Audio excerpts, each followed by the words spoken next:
सल्तनत उस्मानिया ख़त्म हो रही थी। आखिरी उनके खलीफा जिनका नाम अब्दुल हमीद इसनैन, अब्दुल हमीद टू, जो आखिरी उस्मानी सल्तनत के खलीफा थे। ये वो ज़माना था जब यहूदियों को फ़लस्तीन की ज़मीन में ताकत मिल गई थी।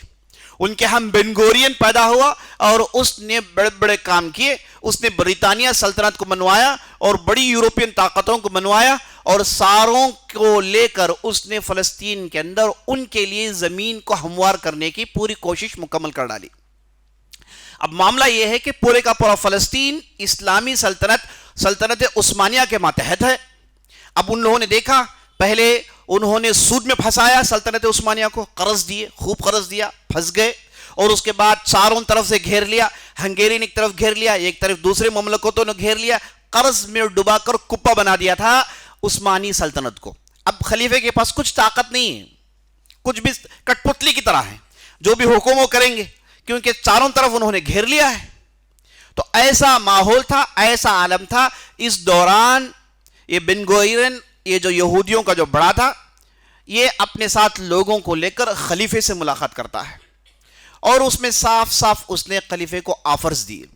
खलीफे से कहा कि आप चाहें तो ये सारा कर्ज माफ करवा दें, आप पर जो बोझ है ना, ये सारा कर्ज माफ करवा दें, और आप चाहें तो जितने भी पाबंदियां, जितने भी सैंक्शंस तुम्हारी सल्तनत में लगाए गए हैं, इन सारी चीजों को हम हटवा सकते हैं। बदले में हमें एक चीज चाहिए, वो ये है कि हमें फलस्तीन में रहने के लिए लीगल जगह दे दें। फलस्तीन चूंकि उस जमाने में वो आ रहे थे, इलीगल तौर पर आ रहे थे, अपने लिए सेटलमेंट्स बनवा रहे थे। और ये जो यहूदी है ना, ये याद रख लीजिए, आम एरियो में नहीं रहते, इनके सेटलमेंट्स होते हैं। ये पुराना गेटो का मेंटालिटी है कि वो उनके सेटलमेंट्स होते हैं। समझिए कि 25-30 इमारतें होती से एक है ना, एक सेटलमेंट कहेंगे। तो इस बेन गोरियन ने कहा कि हमें सेटलमेंट्स चाहिए, आप इसकी इजाजत दे दें। तो मुमकिन था खलीफा से ये कहते कि भाई ठीक है, चलो, हमारे तो कर्ज खत्म हो रहे हैं, हमारी परेशानियां खत्म हो रही हैं, सैंक्शंस खत्म हो रहे हैं, तिजारत मुल्क में आ जाएगी, तरक्की लोग करेंगे, इस पसपाई से आगे आ सकते हैं, ये सारी चीजें वो सोच सकते थे, उनके लिए इम्कान था। और वो फलस्तीनी जमीन, वो ठीक ठीक यरूशलेम थोड़ी पूछ रहे हैं, वो तो चंद सेटलमेंट्स पूछ रहे हैं जहां पर वो लीगल तौर पर रहना चाहते हैं, बस्ती का एक हिस्सा मांग रहे हैं जिसमें वो रहना चाहते हैं। मुमकिन था कि खलीफा मान लेते, लेकिन अब्दुल हमीद, हालांकि उनकी हालत बहुत खराब थी, लेकिन दीन के मामले में उन्होंने कभी कॉम्प्रोमाइज नहीं किया। पता है उन्होंने क्या जवाब दिया?